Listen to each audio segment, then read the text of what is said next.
Welcome, everybody. Okay, so sneak into the, sneak in. the Oh, sneak in. Come in. There we go. All right. That's all right. We always forget. Okay. Welcome, everyone, to our Elixir Kitchen Community Connections class. We are super excited. We have a fantastic guest. We have some delicious recipes. We have amazing tips from Daniela. And we'll start with introductions. So Daniela Firini, our amazing registered dietitian. Welcome. Hello. My name is Jeremy Capone. I am the wellness chef, and we're part of Princess Margaret Cancer Centre, the Cancer Rehab and Survivorship. And so excited to have you join us here in person and virtually. Yes. And welcoming our amazing guest. Yes. Come on in. Come squeeze in here. So Lux, I'll let you introduce yourself and come on in a little bit. Daniela, you come in a little tighter. There we go. Perfect. Okay, for those that are here live and virtually as well, so my name is Lux. I'm from the Adolescent and Young Adult program here at Princess Margaret. For those that don't know about the program, we are essentially a supportive clinic on top of your oncology team for patients between the ages of 18 to 39. So we provide support in a lot of different domains, including like fertility, school and work, finances, mental health, any kind of support that you're looking for. That's what our team is here for. We have an established team of clinical nurse specialists, we have a social worker, we have a school and work transitions counselor as well. One of our main goals with our program is for peer connection. We just want patients to kind of be able to connect with someone that has gone through something similar in their terms of their journey. So we do different kind of events, including stuff like this, where we love to promote peer connection. We also do different kinds of stuff, both in person and virtual. So depending on your preference, in person, we do different classes. We've hosted cooking classes live, which our patients absolutely love with Jeremy. We do art therapy classes. We do in-person yoga, all different kinds of stuff. Virtually, if you're a reader, we do like book club, we do group meetups that happen twice a month online as well. All super great ways to kind of get connected and meet other people around that same age group. So if you're interested in joining our program, wanting to learn a little bit more, wanting to get connected with one of us, all you need to do is just email aya@uhn.ca, and then you will get set up right away with an initial consult within a few days, and then we'll be a part of our program. So I'm happy to be a part of this class. I know it's going to be amazing. Really great way for our young AYEs to kind of learn about budget-friendly meals. So stay in touch with us, and then I'm excited to join today. Awesome, Lux. We're so happy to have you. We're going to include all of the the website and all that information in the description section for the recordings. And then if you have any questions after the class before Lux, maybe I will be here. Okay, awesome. I'm going to ask you. Okay. You have to be here to try the recipe. That's my favorite part of the 10 weeks. Awesome. Well, thank you, Lux. We'll be back up in a second. And as the announcement is going on, we will ease in to the first recipe. Or I can give an intro. Well, it's hard to give an intro with this, but we heard loudly, not this, that budget-friendly, healthy recipes is important. And it's not only for the AYA group, I think for all of us these days, we're looking for something that's budget-friendly. So we're going to give you some strategies today with each of the recipes. We're going to start with our first recipe, which is the golden egg salad toast. Sounds pretty interesting. So, unlike our neighbors to the south, the U.S., eggs remain an affordable and smart food choice in Canada. And it's packed with high-quality protein and several key nutrients like vitamin D and iron and lutein and choline. And I'll talk a little bit about what they do after. The best part is that they're quick and easy to cook and quite versatile. And Jeremy's going to show us, I believe, a quick and easy and yummy way to do it. And the other thing is they also have a longer shelf life. So if you look at the best before date, you keep it in the fridge. You don't have to use it like within a couple of days, right? So you have limited food waste for that. So all these qualities make it a budget-friendly nutrition powerhouse. So that's something we want to look for. Things that you get the most bang from your buck. And some of those things that we're going to talk about in season produce, but also there are certain staples like carrots and cabbage. I have cabbage at home. I'm still eating the same cabbage from the past week, but it's not going bad, right? So these are nutrition powerhouses. Lots of nutrition, can last a period of time, and easy on the wallet. So I'll talk a little bit more about choosing eggs, but I think right now we want to get into the recipe. Get going, Jeremy. Show us your stuff. Sure. Awesome. Okay, so I have to admit, the last I'm gonna say a couple weeks, but it's probably been months. I have been up watching these YouTube videos of people eating in Japan in these 7-Eleven convenience stores. I think, I see some head nods. If you haven't seen it, I don't know why. Yes, it's just much watch YouTube. Anyways, it's had me it's been giving me this craving for cancel, code gray, internal flood, Peter Buck. Right, no flood. That's a good sign. I thought it was a code gray. Yeah, no, I know. Cancel, code gray, internal flood, Peter Buck first floor. Awesome. Okay, no flood. So those watching are safe here. I've been watching these Japanese 7-Eleven videos and have had this craving for egg salad. So we're gonna do a little spin on just an egg salad sandwich. We're gonna make an egg salad toast, and again, to Daniela's point, I think eggs are just a nice, convenient, pretty budget-friendly way to get some protein in, right? Get some energy, get a nice little snack, and putting this salad together, you can have it on its own. You can have it with some toast. You can have it with some crackers. It's super versatile. Very classic. You're probably thinking eggs, mayonnaise, maybe some celery, maybe some onion. So we're going to do a slight twist. This is how I enjoy it. And I'm going to show you how you can make some substitutions as well. So we'll start off with the star, our eggs. Now, when cooking eggs, I'm not going to let you sit through the boiling of eggs. It's not very exciting.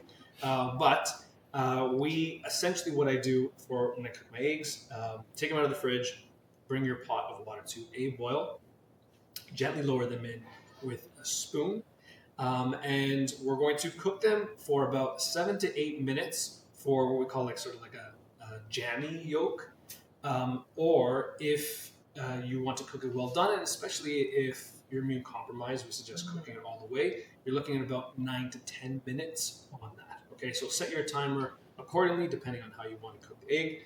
Take it out. When it's done, your timer goes off, and we're going to put it directly into an ice bath. Okay, this is going to help because it's going to just stop the cooking so it doesn't continue to overcook.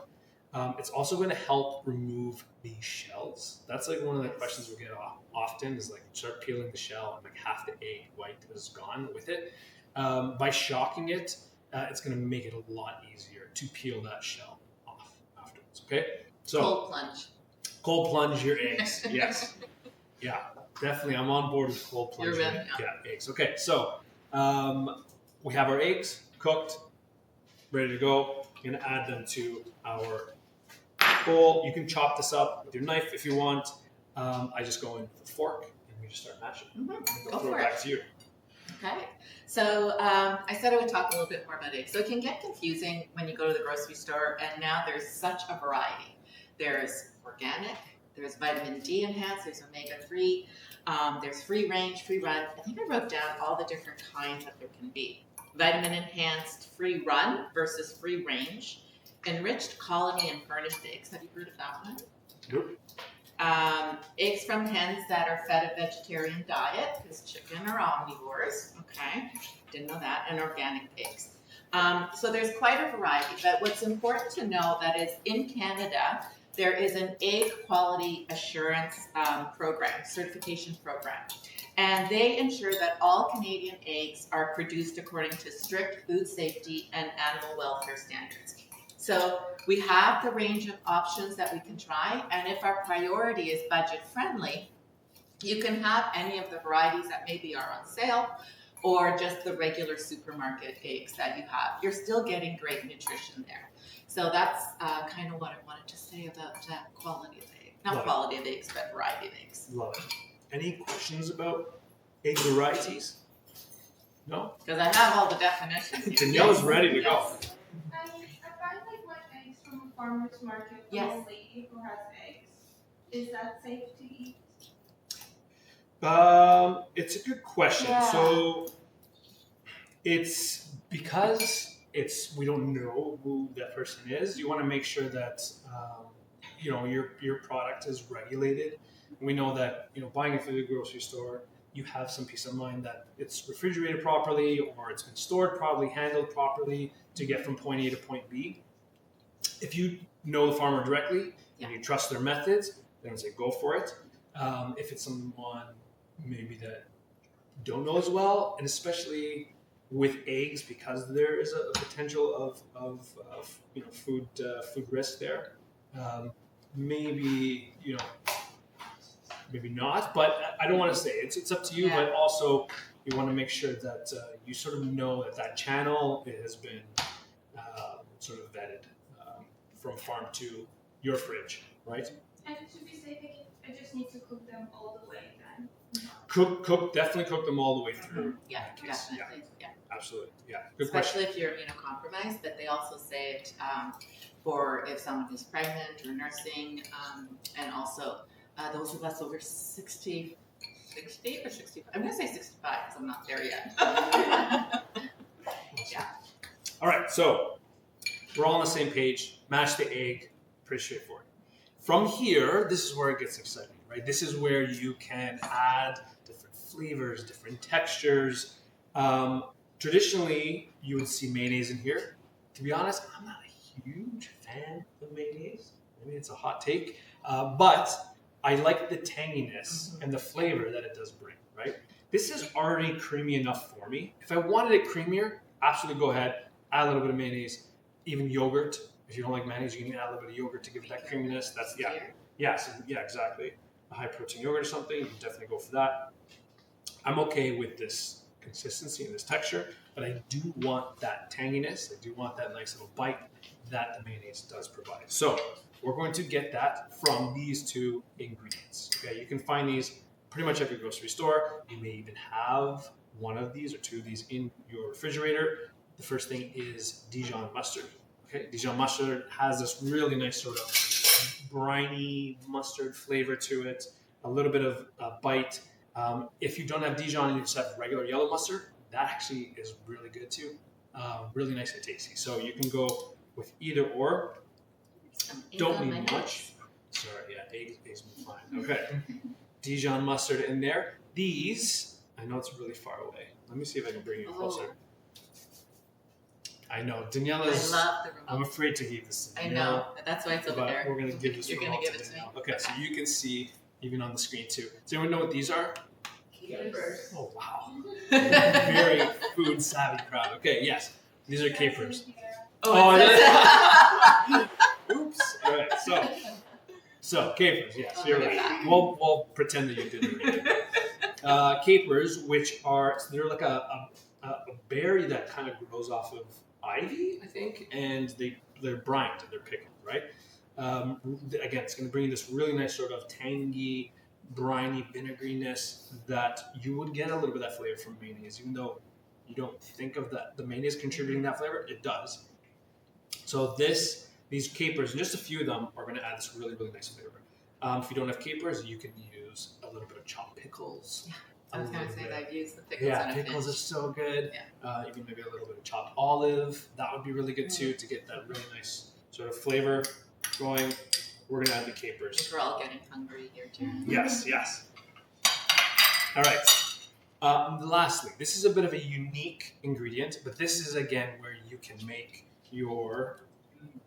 Oh, you've already got it on one. Okay. I put it back on. All right. One. Perfect. Yeah. So these are, you probably read this as well, these are golden beets. Okay. Now you can use traditionally celery, onion, use whatever veg you like. And I think that's the nice thing about it, is it's super flexible. It's a great sort of clean out your fridge item, right? If you have some carrots left over, some cabbage. Do you still have a whole one in the fridge of the yellow beets to show them what it looks like? Yeah, I do. No, I can grab it. I'm just yeah. thinking. Absolutely. So the reason why, and this will not be the last of the beets. So we have to give a shout out to Farmer Glenn. So Farmer Glenn, we were introduced to through the UHNs, and he's doing some work with UHN and some of their exciting projects. Farmer Glenn is from Cold Springs Organics, and he gave us a bunch of this amazing produce to use today. So I had to use it in our recipes, golden beets being one of them. But you can find beets, this isn't roasted. Okay. So it looks like kind of dark and gnarly now. And I'll explain quickly. So when roasting beets, just grab the beet, wash it well. Actually, storage-wise, I'll mention as well because Farmer Glenn explained this to me. If it comes with the tops, the greens, and you're not going to use them right away, you're going to store them in the fridge, cut them off. Cut the greens off, okay? And then store the beet on its own. The greens are fantastic. You can use that like spinach, collards, whatever dish you want to use those. Those are fantastic.